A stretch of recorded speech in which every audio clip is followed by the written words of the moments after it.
Bom dia, amada igreja, graça e paz. Amém. Mais uma escola dominical. Hoje nós vamos ver o profeta Abacuque. Gente, quando eu leio esse profeta, nossa, parece que ele está falando aquilo que eu estou pensando. Eu fico até meio desesperada com isso aqui. Então, irmãos, vamos abrir nossas Bíblias no profeta Abacuque. Abacuque vem depois de depois de Naum, que vem depois de Miqueias e antes de Sofonias. Se é que alguém sabe onde fica Sofonias na Bíblia. Não. Qualquer coisa existe um índice. Dá para dar uma olhadinha. Vamos orar, irmãos, para que Deus nos ilumine.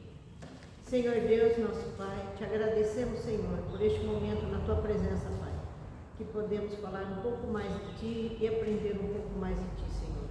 Ilumina-nos, Senhor, põe o teu Espírito Santo sobre nós, Pai, para que possamos entender aquilo que vem do teu coração para nós. É o que te pedimos, em nome de teu Filho Jesus, Senhor. Amém. Amém. Então vamos lá. Primeiro, quem foi Abacuque? Ninguém sabe. Essa é a verdade, ninguém sabe. Alguns dizem que ele teria, o que aparece é um livro apócrifo do Daniel, o Bel e o Dragão, que fala que talvez Abacuque teria alimentado Daniel. Outros dizem que o nome dele é Caldeu, nada tem a ver, mas se ele fosse Caldeu, ele não poderia ser um profeta, não poderia estar servindo no templo. Então tem algumas coisas, há uma discussão do que quem seria Abacuque, porque não fala quem é o pai, não fala sobre o nome dele, não fala da onde ele vem. Abacuque ele ocupa a 8ª posição entre os profetas menores, estando entre Naum e Sofonias, que atuaram aproximadamente na mesma época e tinham comum a posição quanto à justiça, a soberania e a graça de Yahvé, de Deus, né? A estrutura do livro é objetiva com 2 perguntas levadas por Abacuque diante de Deus, cada uma delas sendo seguida pela resposta de Deus. A primeira refere-se à aparente tolerância de Yahvé em relação ao pecado, especialmente a injustiça, seguida da garantia que Deus lidará com isso usando o Império Caldeu ou Neobabilônico como instrumento. Assim, esta primeira resposta parece estar apontada para a destruição de Jerusalém pelos babilônicos em 587 a.C. Mas isso levanta um problema moral ainda maior para Abacuque. Como Deus pode usar como instrumento de juízo um povo muito mais cruel e desumano do que aquele que está sendo punido? Com a expectativa, Abacuque aguarda uma resposta, que vem quando Yahvé promete julgar a Babilônia. A segunda resposta de Deus relaciona-se, portanto, à conquista da Babilônia pelos persas em 539. Abacuque responde a essa garantia da justiça e do amor de Deus com um salmo de adoração, que relembra a vinda de Deus para encontrar-se com Israel no Sinai, e também a sua atuação como poderoso guerreiro em defesa de seu povo. O livro termina com uma comovente expressão de confiança do profeta em seu Deus. É complicado, né? Até Abacuque fica, como é que Deus pode dar justiça com um povo injusto? Mas vamos dar uma lida, vamos lá, vamos começar. Abacuque capítulo 1. Sentença revelada ao profeta Abacuque. Até quando, Senhor, clamarei eu e tu não me escutarás? Gritar-te-ei violência e não salvarás? Por que me mostra a iniquidade e me fazes ver a opressão? Pois a destruição e violência estão diante de mim. Há contendas e o litígio se suscita. Por esta causa a lei se afrouxa e a justiça nunca se manifesta, porque o perverso cerca o justo e a justiça é torcida. A gente vê isso aqui e a gente pensa, puxa vida, os dias de hoje não tá diferente não. E eu não estou falando só aqui do Brasil, eu estou falando do mundo como um todo. A gente fica pensando, gente, como é que pode? Você vê que o indivíduo está reclamando de uma coisa que é certa e a justiça torcida. Vai para o lado de quem tem mais dinheiro, vai para o lado de quem pode pagar.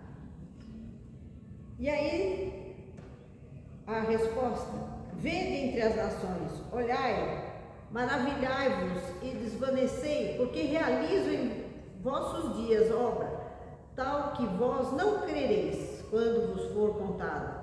Pois eis que suscita os caldeus, nação amarga e impetuosa, que marcham pela largura da terra para apoderar-se de moradas que não são suas. Eles são pavorosos e terríveis, e criam eles mesmos o seu direito e a sua dignidade. Seus cavalos são mais ligeiros do que os leopardos, mais ferozes que os lobos ao anoitecer. São os seus cavaleiros que se espalham por toda parte. Sim, seus cavaleiros chegam de longe, voam como a águia que se precipita a devorar. Eles todos vêm para fazer violência. O seu rosto suspira por seguir avante. Eles reúnem os cativos como areia. Eles escarnecem dos reis, os príncipes são objeto do seu riso. Riem-se de todas as fortalezas, porque amontoando terra as tomam. Então passam como passa o vento e seguem. Fazem-se culpados destes, cujo poder é o seu Deus. Aqui então Deus responde para Abacuque. E é interessante que Abacuque ele tem a coragem de ele se dirigir a Deus, ele interpelar a Deus, e ele exigir de Deus uma resposta: Senhor, até quando? Até quando? A intimidade, aqui a gente vê uma intimidade de Abacuque com Deus, que praticamente a gente não vê. Outros são chamados por Deus. Ele chama a Deus, ele pede a Deus uma explicação, como Jó. Mas Deus não fala diretamente com Jó, mas fala diretamente com Abacuque. E ele mostra, e Deus mostra o quão terríveis e o quão pavorosos são os caldeus. Quem são os caldeus? São os babilônios, né? Então passam como passa o vento e seguem. Fazem-se culpados estes, cujo poder é o seu Deus. Quem é o Deus dos babilônios, então? Não respondam todos juntos. Gente, acabamos de ler, por favor, crianças. Presta atenção na aula. Quem é o Deus dos babilônios? Acho que é Baal, né? Mas aqui no caso que Deus está falando, são eles mesmos, porque eles acham que o poder está com eles. Se quem tem o poder, manda, e quem manda é Deus. Então eles são os deuses, eles mandam, eles fazem o que eles querem, porque eles vêm aqui, como Deus fala, eles passam como passa o vento, ou seja, eles vêm destruindo tudo. Um vendaval vem levando tudo. E eles recebem o comando deles mesmos. Eles têm tanto orgulho da sua maldade, da sua crueldade, que eles se acham deuses. E aqui o profeta vem falando, versículo 12: não és tu desde a eternidade, ó Senhor, meu Deus, ó meu santo, não morreremos, ó Senhor, para executar juízo, puseste aquele povo, tua rocha, o fundaste para servir-lhe disciplina. Tu és tão puro de olhos que não podes ver o mal e a opressão, não podes contemplar. Por que, pois, tolera os que procedem perfidamente, te calas quando o perverso devora aquele que é mais justo que ele? Ou seja, Abacuque está aqui interpelando: mas Senhor, eles são piores que nós somos ruins, mas eles são mais ruins do que a gente. E aí? Se o Senhor é justo, se o Senhor é um Deus de misericórdia, como é que o Senhor põe um povo pior do que nós para dar justiça para a gente? Como é que fica? E ele fala: por que fazes os homens como peixes do mar, como os répteis que não tem quem os governe? A todos levanta o inimigo com o anzol, pesca-os de arrastão e os junta em sua rede varredora. Por isso ele se alegra e se regozija, por isso oferece sacrifício à sua rede, queima incenso à sua varredura, porque por elas enriqueceu a sua porção e tem gordura a sua comida. Acaso continua por isso esvaziando a sua rede, matando sem piedade os povos? Havia um costume na época que era jogar a rede, uma rede em cima dos cativos e levar os indivíduos arrastados, cativos em rede. Tem até alguns murais assírios que mostram os cativos sendo levados em redes. E aqui é o que Abacuque fala, que esses povos, eles estão fazendo uma desolação, estão levando e rodando nessa rede. E como Deus pode permitir isso? Se Deus é justo, se Deus é misericordioso, se Deus não tolera o mal e a opressão, como é que Ele permite isso?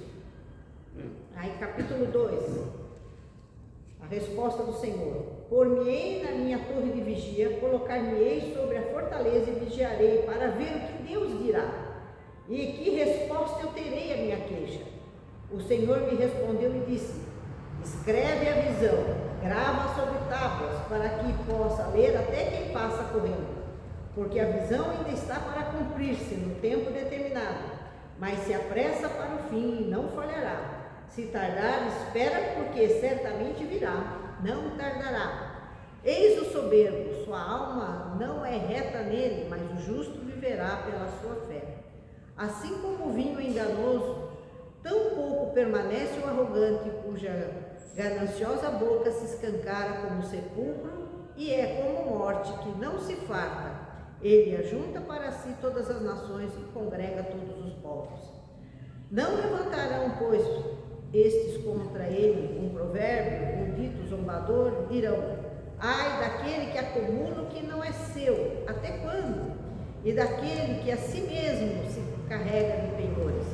Não se levantarão de repente os seus credores, e não despertarão os que hão de abalar? Tu lhes servirás de despojo.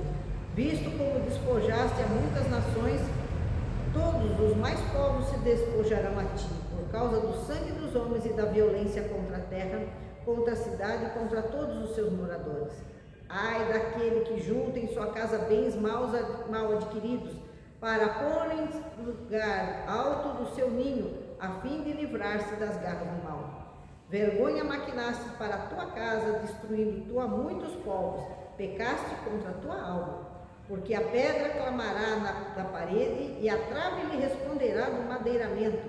Ai daquele que edifica a cidade com sangue e a fundamenta com iniquidade.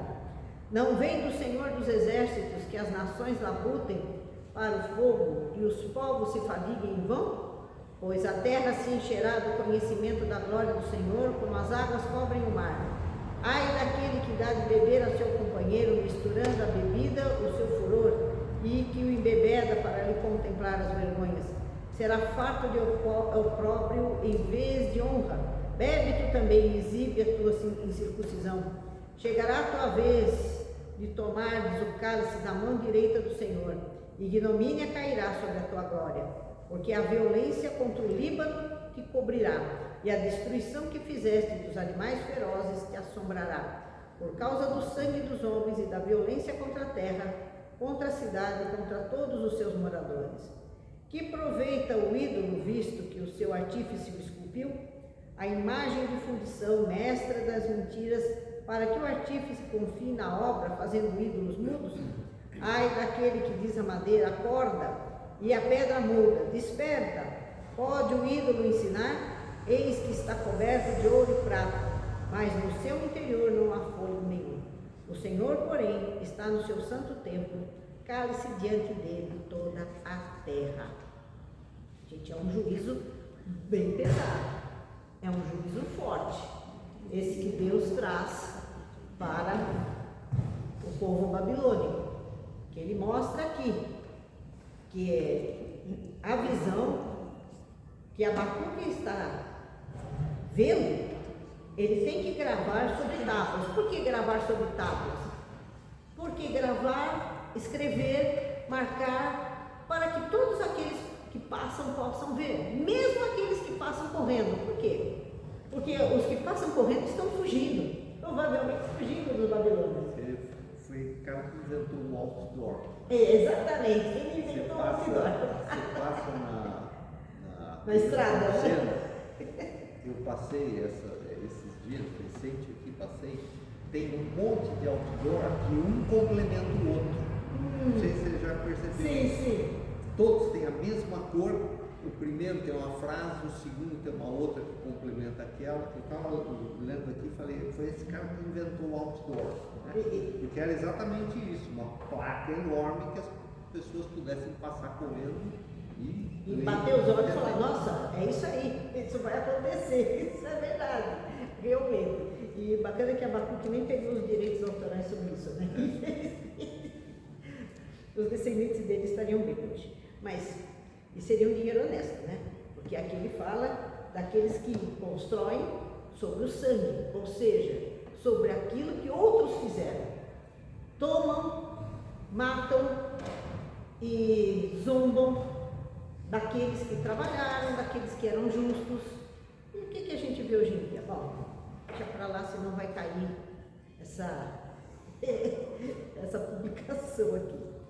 Eis o soberbo, sua alma não é reta nele, mas o justo viverá pela fé. Ou seja, apesar de tudo isso que vai acontecer, apesar de toda essa miséria, toda essa desgraça, aqueles que forem justos, aqueles que confiarem no Senhor, vão viver. Vão viver. Nós estamos vendo na África, no continente africano, um problema muito sério. Cristãos sendo perseguidos, sendo mortos.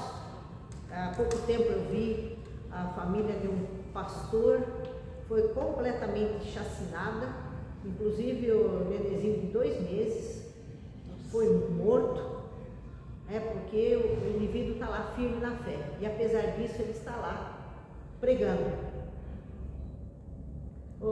Essa é a perseverança na fé, meus irmãos. O justo vai viver pela fé, mesmo que tudo vire de avesso, mesmo que o mundo fique de pernas pro ar. Nós, como crentes, temos que confiar no Senhor, porque Deus não está falando só da vida aqui, Ele está falando da vida lá. Porque o que é mais importante para nós? Nós que somos crentes, qual é o nosso objetivo? Nós vamos viver para sempre? Não respondam todos juntos. Depois de morrer. Sim, mas eu estou falando agora. Nós vamos viver para sempre? Qual é o nosso propósito? É preparar a nossa vida para lá. Como é que nós preparamos essa vida para lá? Confiando em quem? Gostei, dona Ivânia. Vai ganhar uma estrelinha hoje. Difícil essa pergunta. É difícil, né? É o que o pastor falou agora há pouco no sermão. Nós temos só um caminho. Nós temos só uma luz. Quem é essa luz? Por favor, não responda todos juntos. Jesus, eu ia falar, começa com G e acaba com Jesus, mas a senhora falou primeiro. Muito bem, a senhora já está a segunda estrelinha hoje. Então, está me devendo umas 20 já. Eu vou falar que nem no seu Madruga, tudo de montão no fim do ano. De montão no fim do ano eu pago as minhas estrelinhas. Então, meus irmãos, o que nós temos aqui é essa confiança. Por isso o justo viverá pela fé. Mesmo que tudo vire do avesso, mesmo que falte as coisas, para o justo não vai faltar, porque nós confiamos em Deus. Nós não vamos passar necessidade? Bom, nós temos que ver também a questão, né, do que Deus nos dá, o discernimento. Nós temos a parábola das 10 virgens, né? Nós temos que ser prudentes, nós temos que ser previdentes de uma série de coisas. Nós estamos vendo os sinais, nós estamos vendo isso e aquilo, então nós temos que garantir também o nosso sustento com algumas atitudes. Jesus ressuscitou Lázaro, mas ele mandou que tirassem a pedra. Então nós temos a nossa parte para ser feita. E aqui, com tudo isso, os 5 ais sobre esses caldeus, os ais aqui que Deus fala, são ais pesados, o que vai acontecer com eles. Pois a terra se encherá do conhecimento da glória de Deus, como as águas cobrem o mar. E quando isso acontecer, todo o mal vai ser extinto, porque Deus vai vir com a justiça dele. E aí nós temos a oração que Abacuque faz. Vejam bem, no hebraico, quando vem oração, a palavra oração é um lamento, ou uma petição. Então aqui, Abacuque, ele faz um lamento e ao mesmo tempo uma petição ao Senhor. Oração do profeta Abacuque sob a forma de canto. Isso também é uma outra teoria que tem, que ele seria um levita, e que levita, profeta e um cantor. Mas são várias teorias que tem a respeito de quem era Abacuque. Oração do profeta Abacuque sobre a forma de canto. Tenho ouvido, ó Senhor, as tuas declarações, e me sinto alarmado. Aviva a tua obra, ó Senhor, no decorrer dos anos e no decurso dos anos. Faze-a conhecida na tua ira. Lembra-te da misericórdia. Deus vem de Temã e do monte Parã vem o santo. A sua glória cobre os céus e a terra se enche do seu louvor. O seu resplendor é como luz, raios brilham da sua mão, e ali está velado o seu poder. Diante dele vai a peste, a pestilência segue os seus passos. Ele para e faz tremer a terra, olha e sacode as nações. Esmigalham-se os montes primitivos, os outeiros eternos se abatem. Os caminhos de Deus são eternos. Vejo as tendas de Cusã em aflição e os acampamentos da terra de Midian tremem. Acaso é contra os rios, Senhor, que estás irado? É contra os ribeiros da tua ira, ou contra o mar, o teu furor, já que andas montado nos teus cavalos, nos teus carros de vitória? Tiras a descoberto o teu arco, e farta está a sua aljava de flechas. Tu fendes a terra com rios, os montes te veem e se contorcem. Passam torrentes de água, as profundezas do mar fazem ouvir a tua voz, e levantam bem alto as suas mãos. O sol e a lua param nas suas moradas, ao resplandecer a luz das tuas flechas sibilantes, ao fulgor do relâmpago da tua lança. Na tua indignação marcham pela terra, na tua ira calcas os pés as nações. Tu sais para o salvamento do teu povo, para salvar o teu ungido, feres o telhado da casa do perverso, eles descobrem de todo o fundamento. Transpassas a cabeça dos guerreiros do inimigo com as suas próprias lanças, os quais, como tempestade, avançam para me destruir, regozijam-se como se tivessem para devorar o pobre às ocultas. Marcha com os teus cavalos pelo mar, pela massa de grandes águas. Ouvi e o meu íntimo se comoveu. A sua voz tremeram os meus lábios, entrou a podridão nos meus ossos, os joelhos me vacilaram, pois em silêncio devo esperar o dia da angústia que virá contra o povo que nos acomete. Ainda que a figueira não floresça, nem haja fruto na vide, o produto da oliveira minta, e os campos não produzam mantimento, as ovelhas sejam rematadas do aprisco, e nos currais não haja gado, todavia eu me alegro no Senhor, exulto no Deus da minha salvação. O Senhor Deus é minha fortaleza, e faz meus pés como os da corça, que faz andar altaneiramente. E ao mestre de cantos para instrumentos de corda. Aqui parte, né? 17 ao 19. Do 17 ao 19 é o que mais mexe conosco, né? E o que mexeu comigo foi o 16. Ouviu e o meu íntimo se comoveu. A sua voz tremeram os meus lábios, entrou a podridão nos meus ossos, os joelhos vacilaram, pois em silêncio devo esperar o dia da angústia.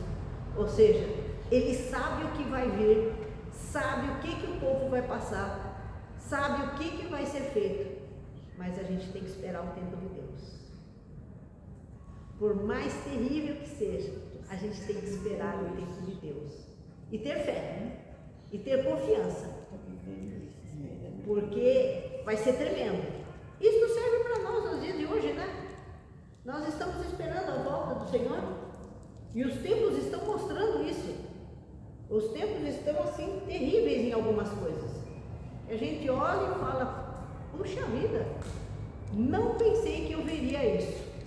Na minha idade não pensei que eu veria isso, que isso seria mais para frente, mas Maranata está nos nossos calcanhares. O dia do Senhor está chegando. Quando a gente vê, Jesus falou, vai haver perseguição no meu povo, muitos serão, nós estamos vendo perseguição, as coisas meio esquisitas aí, tem pastor sendo tirado de dentro da igreja, tem padre sendo apedrejado dentro da igreja, igrejas sendo queimadas. E até aqui no Brasil nós já estamos com algumas coisinhas desse tipo.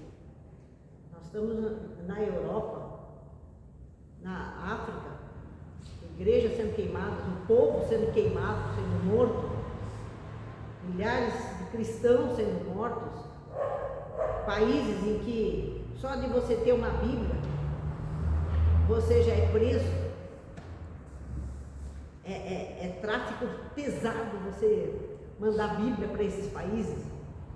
A gente fica pensando, né? O tempo está chegando, meus irmãos, o tempo está chegando. Países que antes eram luzes no mundo, o indivíduo não pode pregar na praça pública, ele é preso, porque está falando do evangelho em praça pública, porque está ofendendo outras religiões. Agora as outras religiões podem, né? Até ouvi um comentário interessante. Por que outras religiões podem ser faladas e o cristianismo não? Porque as outras religiões já são daquele cara lá. Então, não tem problema. Agora, tudo que é contra ele, vai ser, né? Já é do chifrudo. Pois é. Não falei nada, dona Evânia. Eu não disse nada. Olha aí, ó. Mas, então, foram criadas por ele. Então, não tem... Lembre-se que Jesus falou, um reino dividido não se mantém, não se sustenta. E mais, estão dividindo o cristianismo. E estão dividindo, fazendo... O pastor falou hoje no sermão matutino a respeito da volta, né, do judaizantes do tempo. Quantas igrejas estão voltando para rituais judaicos antigos, que quando Jesus veio, já aboliu? Ainda vai o pregador lá vestido como se fosse um Noé, ainda põe aquela barbona, aquela roupona assim, a gente olha assim e fala, será que é isso? Tem lá a Arca da Aliança ali na frente, para colocar os pedidos de oração dentro da Arca da Aliança. Nós estamos voltando para rito, tem até um templo aí de Salomão, que não é bem de Salomão. Meu marido tira sarro, diz que é de Salomé, mas tudo bem. Mas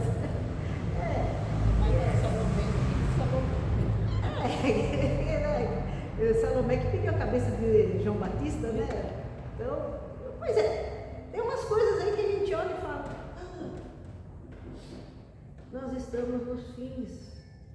Jesus está para voltar, meus irmãos, e este juízo virá. Assim como o juízo que Abacuque prenuncia para os babilônicos, isso também para os ímpios que estão na terra.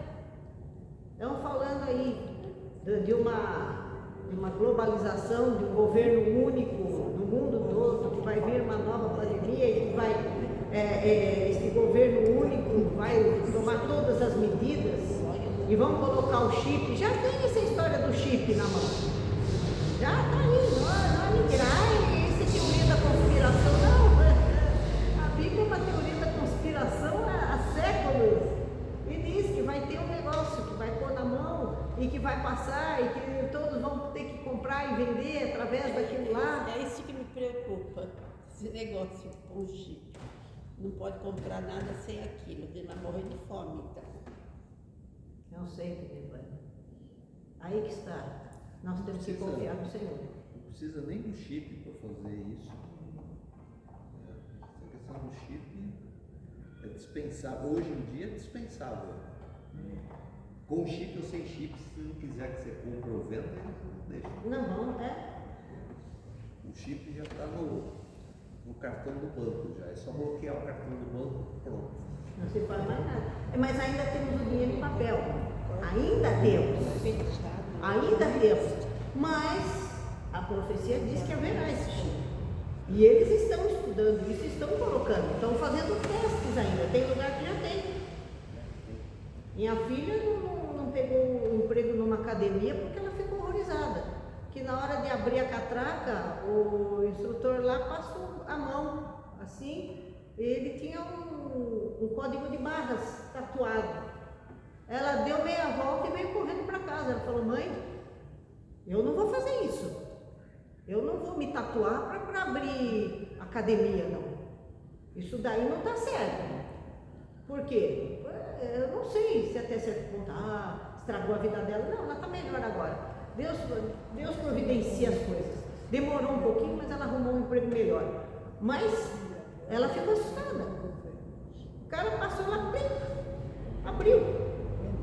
Falou: mãe,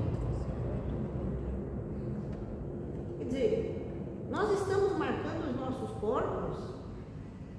Quando a Bíblia fala, quando a gente marca os corpos, nós estamos marcando com Deus. Mas você está falando contra a tatuagem. Cada um faz o que quer. Os povos, mas a tatuagem vem de onde? Esses povos antigos que faziam o quê? Marcavam os corpos em adoração ao Deus, uma façanha, onde eles mesmos eram considerados deuses. O Havaí, por exemplo, marcava os corpos lá, os indivíduos que lutavam contra baleias, contra isso, contra aquilo, dominavam a natureza, e eles eram considerados semideuses. Então eram marcados os corpos. Então, e o escravo era marcado. Quando Davi fala, que vai furar a orelha, o furo na orelha é a marca da escravidão. Então ele depende, ele furou a orelha, que Deus furaria a orelha dele, porque ele ia servir ao Senhor para sempre. Ele seria servo. Então, o furar a orelha, pena que eu descobri isso tarde demais, porque eu furei a minha orelha com 12 anos e nem uso brinco. Eu furei a orelha, vaidade feminina, de brincos e tal. E tem alguns que já furam a orelha das crianças quando nascem. Minha mãe não furou, eu furei depois de grande. Burra, mas tudo bem, meu pai já falou isso para mim, que era burra.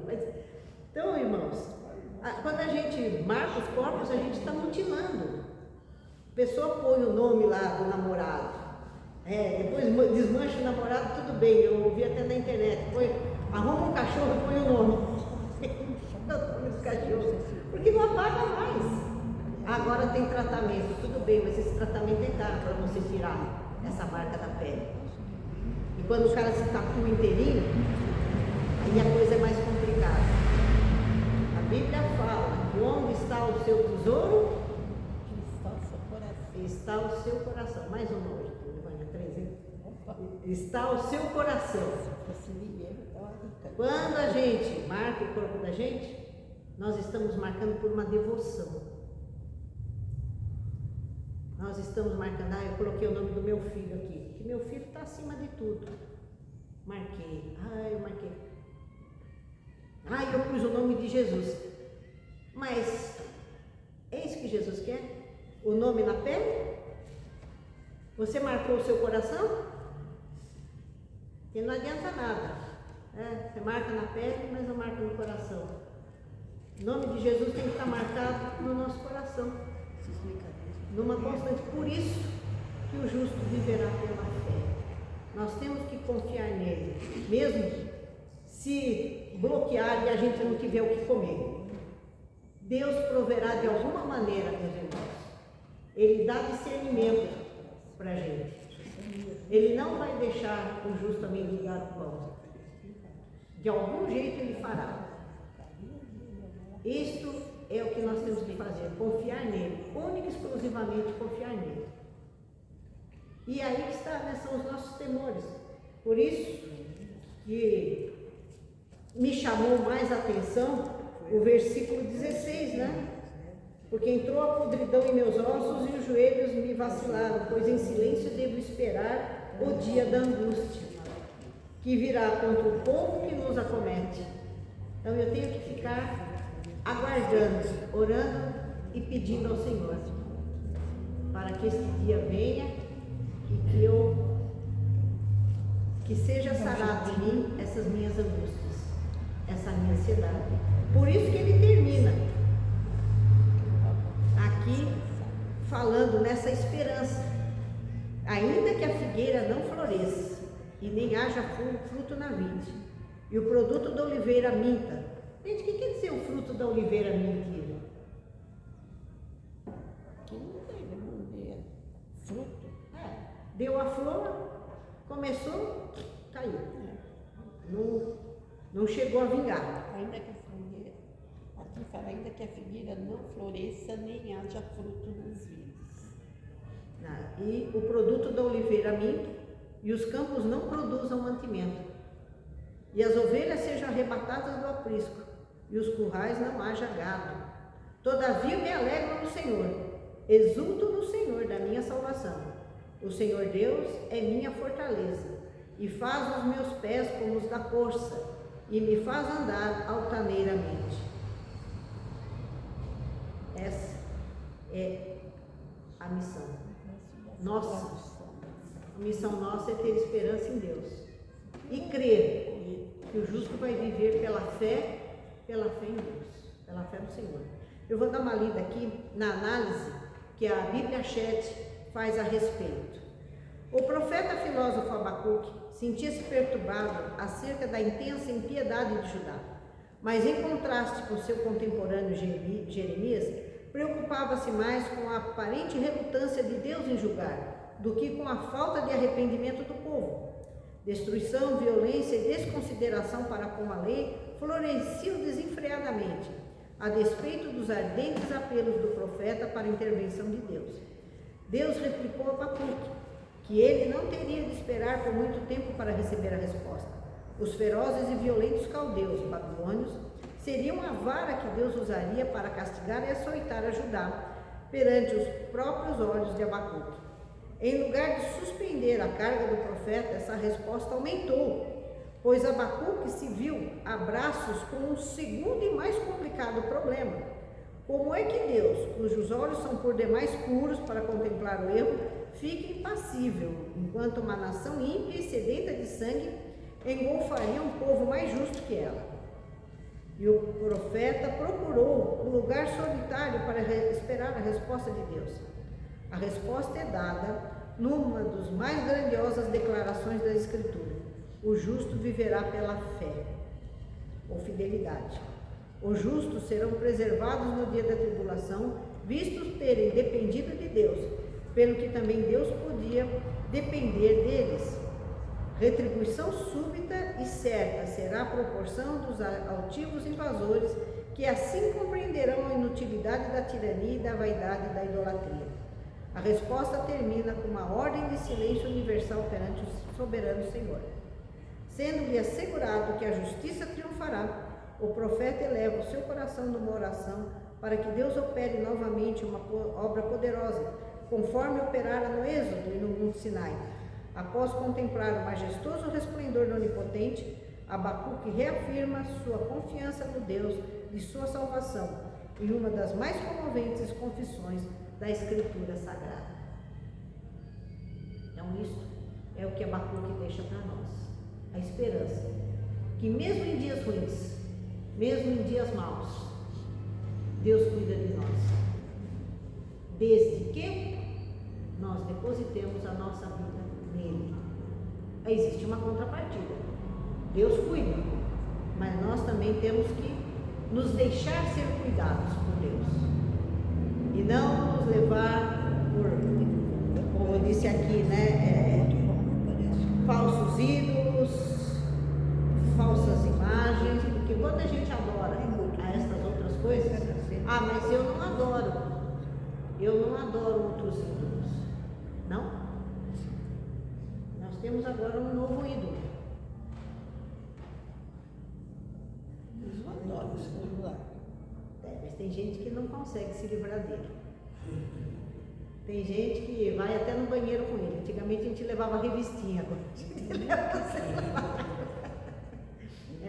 eu só levo poder levar a Bíblia no banheiro, né? Eu acho que é uma falta de respeito com Deus. Não estou falando isso, mas antigamente a gente tinha história em quadrinho, tinha os gibizinhos, tinha um Pato Donald que a gente levava, né? Eu pelo menos eu tinha minha bibliotequinha no banheiro, que eu ia lá e ficava vendo um Tio Patinhas, um Asterix, mas agora a pessoa leva o celular, e fica lá. E o pior é que passa horas e horas e horas e horas quando vê, é só ver uma coisinha, 10 horas da noite, quando vai ver é 4 da manhã. perdeu o sono, perdeu uma parte da vida, aí depois fica com sono o dia inteiro, não consegue fazer nada. Aí como não consegue fazer nada, vai pegar o celular de novo para distrair um pouquinho. Tem gente tendo crise de abstinência. Tem criança com crise de abstinência por causa de celular. Culpa do pai e da mãe, que deu um celular para uma criança que não era para dar. Mas aí que está. Ao mesmo tempo, é uma forma da senhora controlar. Põe no localizador, a senhora sabe se está na escola, se não está. É uma faca de 2 gumes. É como uma faca. A faca a senhora usa na cozinha para cortar uma batata, cortar uma carne, mas ela serve para matar alguém. Depende do uso. A senhora pode usar o celular. Olha, quando começou essa história de celular, na escola era um inferno. Agora deve estar pior. Porque eles ligavam de uma sala para outra para combinar no intervalo para bater em alguém, para sair. E eu ficava louca da vida, porque eu via a molecada lá ligando para a turma de outra sala. Aí era a hora da reunião de pais, eu lascar o sarrafo. Por quê? Porque o celular servia para arrumar encrenca, para arrumar briga, para falar mal do namorado de um do outro. Só que quando o indivíduo faltava, não servia para perguntar para os colegas a lição de casa, se tinha lição ou não.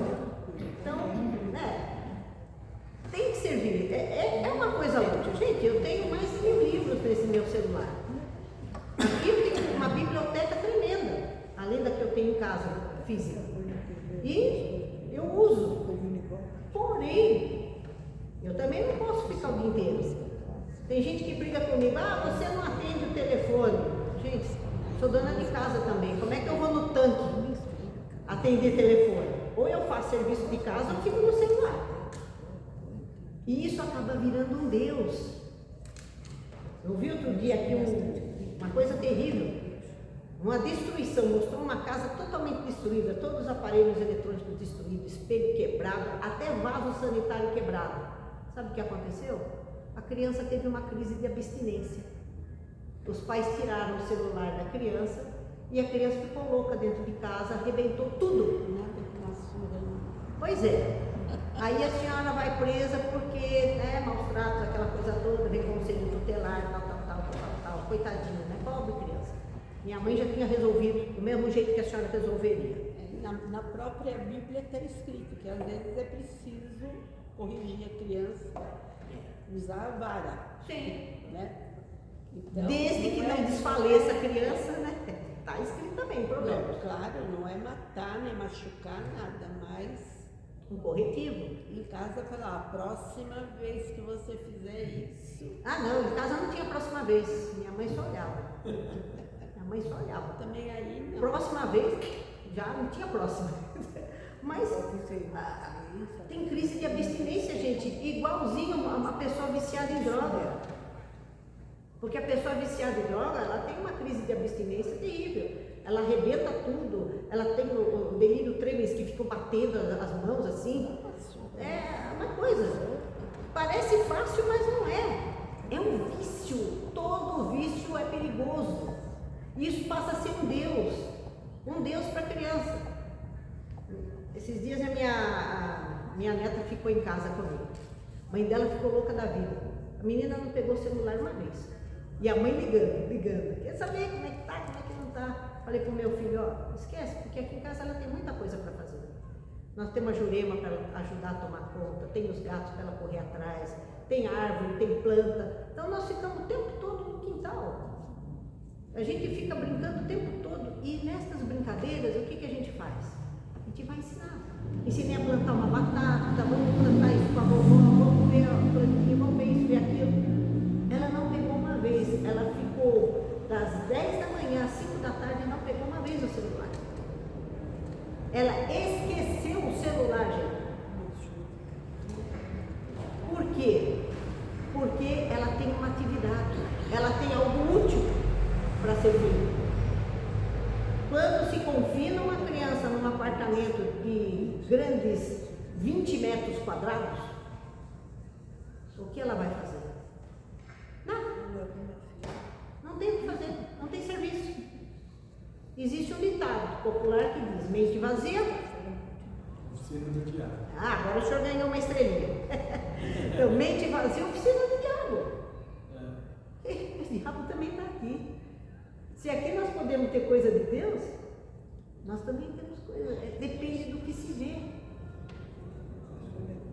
É complicado. Se nós somos de Deus, o que nós temos que fazer? Nós temos que encaminhar os nossos para as coisas de Deus. E o que são essas coisas de Deus? É você falar de Jesus o tempo todo? Sim, é falar de Jesus o tempo todo, mas mais do que falar, é viver esse Jesus o tempo todo. E esse é o mais difícil. Como é que a gente vive Jesus o tempo todo? Meninas, atenção à chamada. Como é que a gente vive Jesus o tempo todo?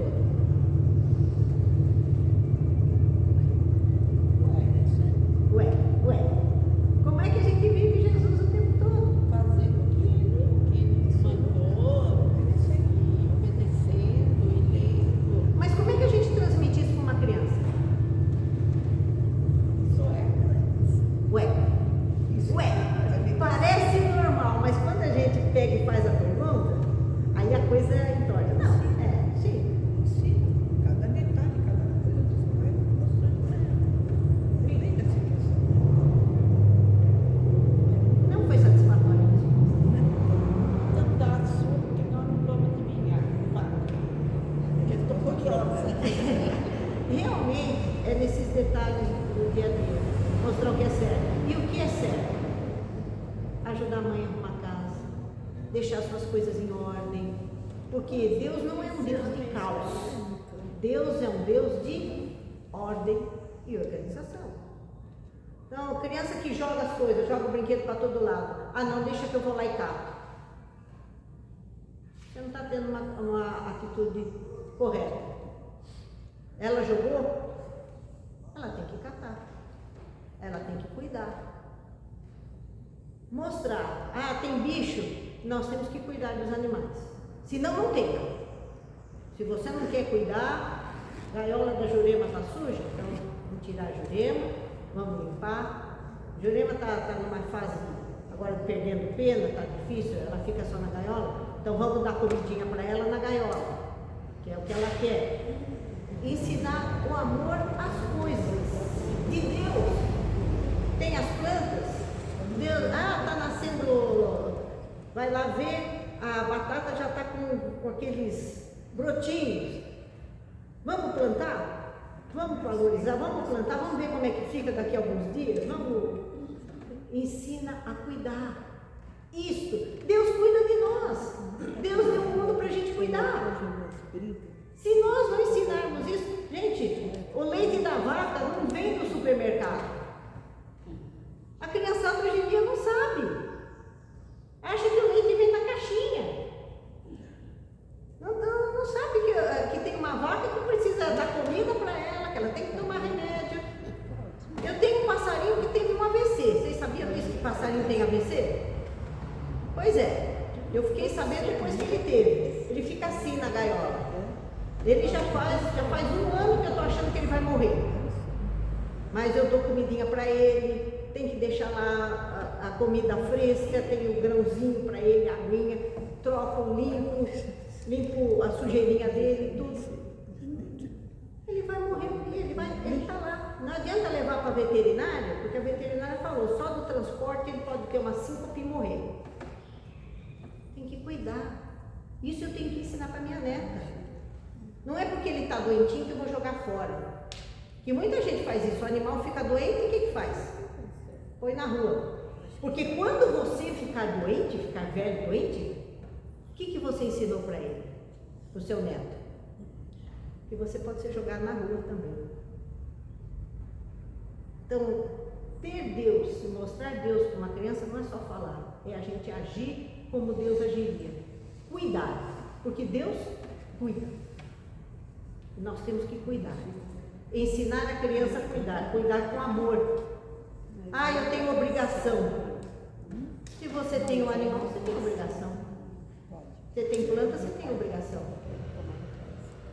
Então, irmãos, o que a Marco fala para nós, e nós temos que ter no coração é que mesmo em toda dificuldade, nós temos que estar firmes no Senhor, firmes na fé. E passar isso para os nossos.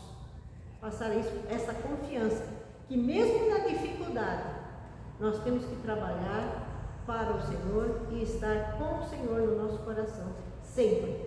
Por mais difícil que seja, porque a vida não é fácil, irmãos. Quem aqui chegou onde chegou na moleza? Tudo foi trabalhoso. Ou fez uma faculdade, ou fez um estudo, ou fez um concurso, ou trabalhou numa coisa difícil, ou está ainda lutando para lá e para cá. As coisas são difíceis, mas se a gente tiver perseverança em Cristo, as portas se abrem, porque nós temos a confiança nele.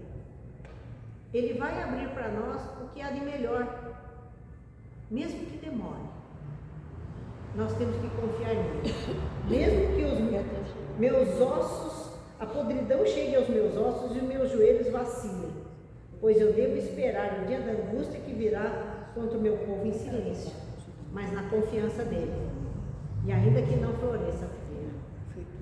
Amém, meus irmãos? Amém. Então, que Deus nos abençoe, e a próxima nós vamos ter sinfonias com o nosso irmão André.